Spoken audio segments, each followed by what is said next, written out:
Welcome back. Thanks for staying with us. You're watching Closing Bell East Africa, coming to you live from Kigali. African countries are at the cusp of turning the corner in building resilient food systems if more private sector capital is deployed in the continent. Well, CNBC Africa spoke to Bram Govaerts for more.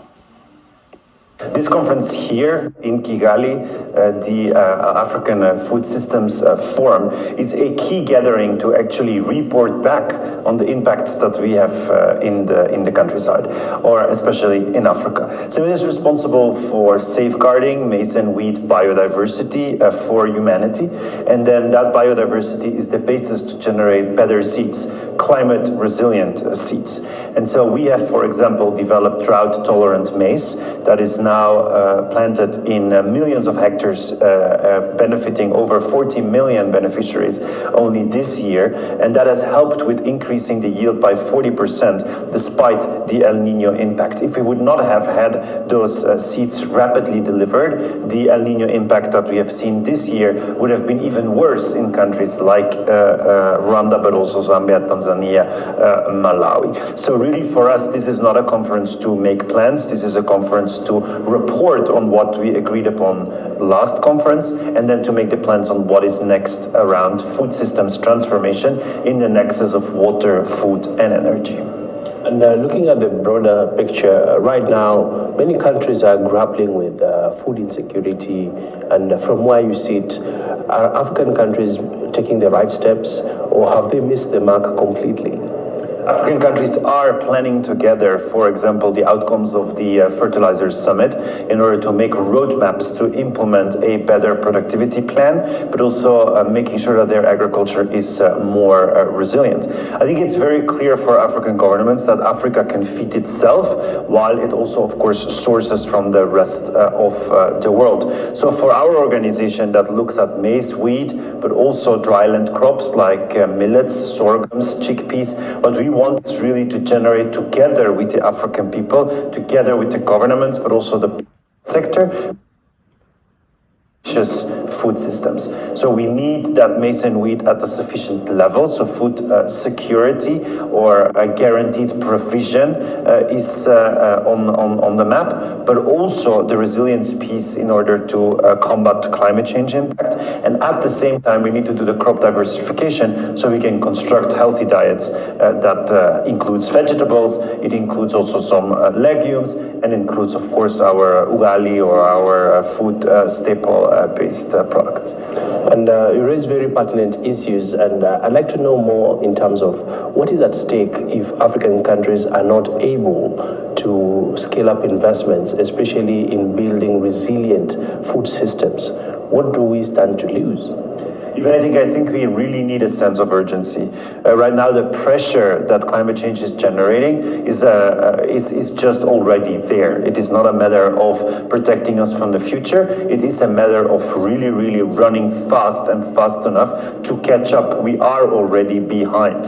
And what is actually at stake is really not only the right livelihood for the smallholder farmers in the multiple African countries, it is also producing enough food for those that live in the cities. And so as a whole, guaranteeing food security, which is a matter of national security for each country and for the entire continent, but not only enough calories, but also doing that in a way that it is really a nutritious diet that we can provide. So what is really at stake is the basis of our existence, right? Because if you don't have food, it's very difficult to learn. So education becomes a problem. If you don't have food, it is very difficult to work. So economic growth becomes an issue.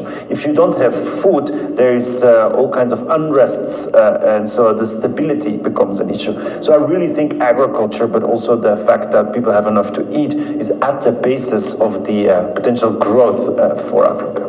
And finally, I'd like to know, are we making the right investments, and how big is the investment gap? When you look at many African countries are not able to raise enough resources, considering that there are multiple areas that already are demanding more attention, as opposed to other rich countries that have been able to transform their food systems.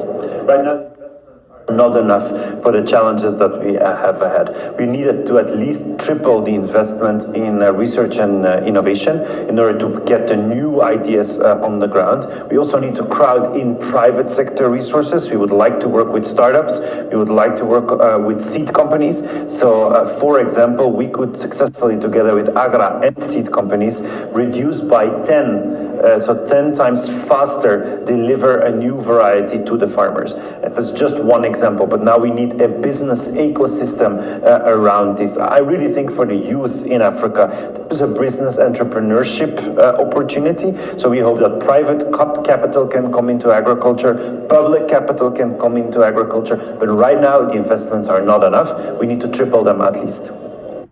In closing, of course, we've seen countries that are still stuck on their staple foods.